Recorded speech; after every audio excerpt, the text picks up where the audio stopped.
और इस वक्त की बड़ी खबर, जी मध्य प्रदेश छत्तीसगढ़ की खबर पर मोहर लग गई है।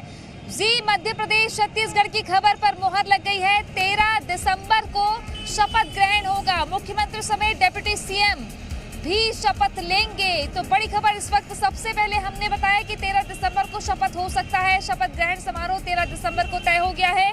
जी मध्य प्रदेश छत्तीसगढ़ की खबर पर मोहर लग गई। 13 दिसंबर को नई सरकार का शपथ ग्रहण होगा। मुख्यमंत्री, उप मुख्यमंत्री समेत तमाम मंत्री भी पद की शपथ लेंगे, ऐसी खबर है। पुलिस परेड ग्राउंड में शपथ ग्रहण समारोह होने जा रहा है। पुलिस परेड ग्राउंड में शपथ ग्रहण समारोह होगा और 13 दिसंबर को शपथ लेंगे मुख्यमंत्री समेत तमाम मंत्री और डिप्टी सीएम। सत्य प्रकाश ज्यादा जानकारी के साथ में जुड़ गए हैं। सत्य प्रकाश, सबसे पहले बताया आपने और मोहर लग गई है 13 दिसंबर को शपथ ग्रहण, मंत्री भी साथ में शपथ लेंगे, ये खबर पक्की है?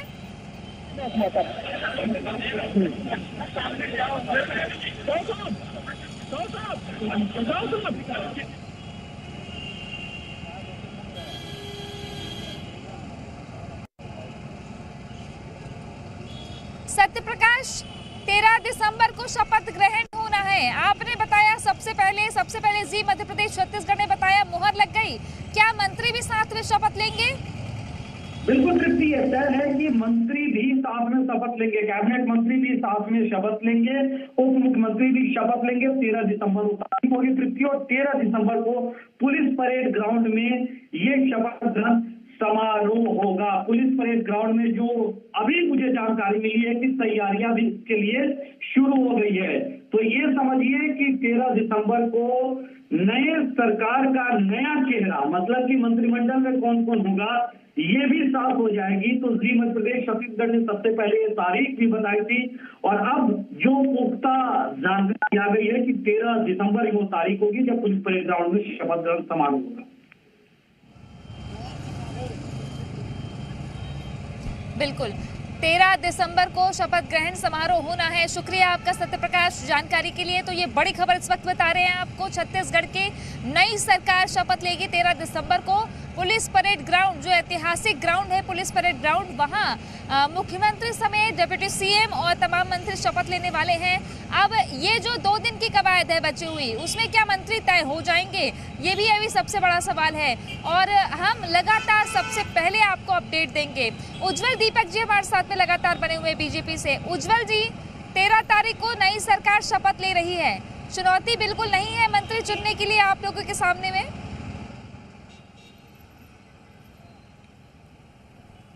देखिए, चुनौती सिर्फ एक है हमारे सामने।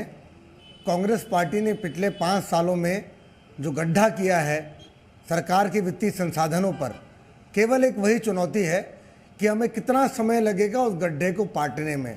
उसके अलावा मंत्रियों का चयन विधायक दल, शीर्ष नेतृत्व और माननीय मुख्यमंत्री जी हमारे तय करेंगे। माननीय मुख्यमंत्री जी का डिस्क्रिशनरी पावर है, वो उसमें कोई चुनौती हमें नज़र नहीं आती है। चुनौती केवल एक है, वित्तीय संसाधनों को मैनेज करना, जो पिछले 5 साल में छत्तीसगढ़ की कांग्रेस सरकार ने गड्ढा किया हुआ है।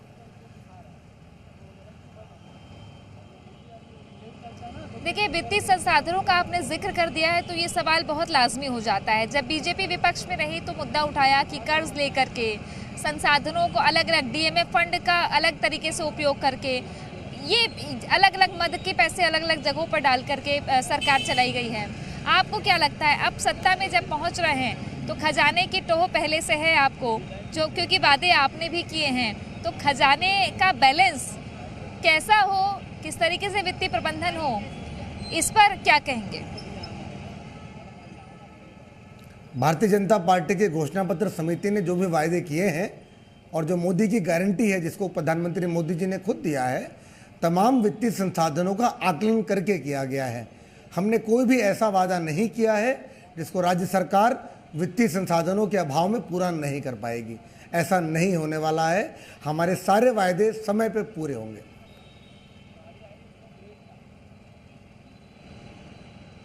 बिल्कुल, समय पर पूरे करने वाले वादों पर जनता बेहद भरोसा करती है और यही भरोसा भारतीय जनता पार्टी पर जताया है।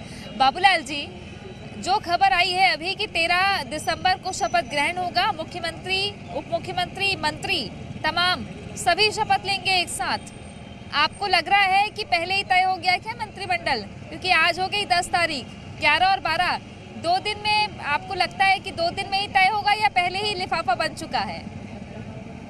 देखिए, ये तय करना कोई बड़ी बात नहीं होती किसी पार्टी के लिए। थोड़ी सी ऊहापोह की स्थिति जरूर बनती है, उससे निपटने के लिए जो है वो शीर्ष नेतृत्व सक्षम होता है।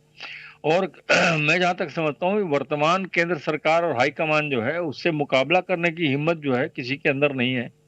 जिसको भी ड्रॉप करना होगा ड्रॉप कर देंगे, जिसको भी बनाना होगा बना देंगे। और निश्चित रूप से जो है 13 मंत्री जो है सीएम सहित जो है वो घोषित हो जाएंगे। और हो सकता है एक दो लोगों को रोक के रखा जाए ताकि जो बाकी जो बच जाते हैं उनको ये उम्मीद बनी रहे कि हमको भी मंत्री बनाया जा सकता है, इसलिए वो शांत रहें। ये एक बैलेंस करने के लिए किया जाता है कि 10 मंत्री शपथ ले लेंगे, बाकी तीन जो है उसको रोक के रखा जाएगा ताकि जो 6 लोग 7 लोग बच रहे हैं उन 7 लोगों को ये तसल्ली रहे कि भविष्य में हमको बना दिया जाएगा, 3 सीट खाली है।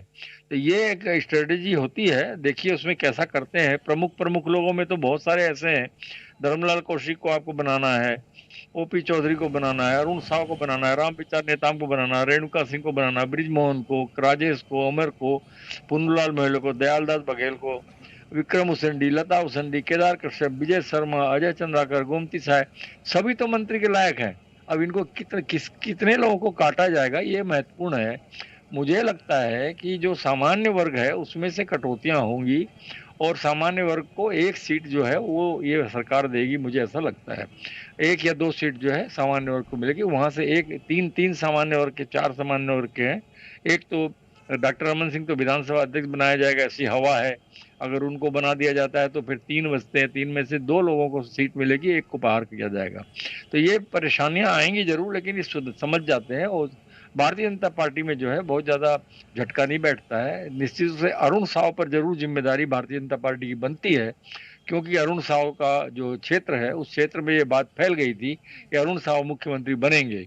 और इसलिए जो है वहाँ के लोगों को उत्साह था, उनके समर्थकों, पूरे प्रदेश में जितने भी समर्थक है सबको उत्साह था कि ये सीएम बनेंगे। उन्होंने मेहनत भी इस तरीके से की थी, इसलिए उनको डिप्टी सीएम बनाना जो है एक दबाव का रूप है, उसको डिप्टी सीएम बनाया जाएगा, ये मुझे समझ में आता है जी। बिल्कुल। अब ये जो तमाम अटकलें हैं डिप्यूटी सीएम को लेकर, ये साफ होगी कुछ समय बाद, तब देखना होगा, क्योंकि मुख्यमंत्री का विशेष अधिकार कि डिप्यूटी सीएम कौन हो, मंत्री कौन हो, और तब तय होगा कि कौन होंगे मंत्री, कौन होंगे डिप्यूटी सीएम। इस पर भी हम लगातार बताएंगे आपको हर एक जानकारी। उज्जवल जी हमारे साथ जुड़े, बाबूलाल जी जुड़े, बहुत शुक्रिया आपका और शुभकामनाएं उज्जवल जी आपको। बाबूलाल जी ऐसे ही गहन विश्लेषण करते रहेंगे, जुड़ते रहेंगे आपसे। फिलहाल एक ब्रेक के लिए रुक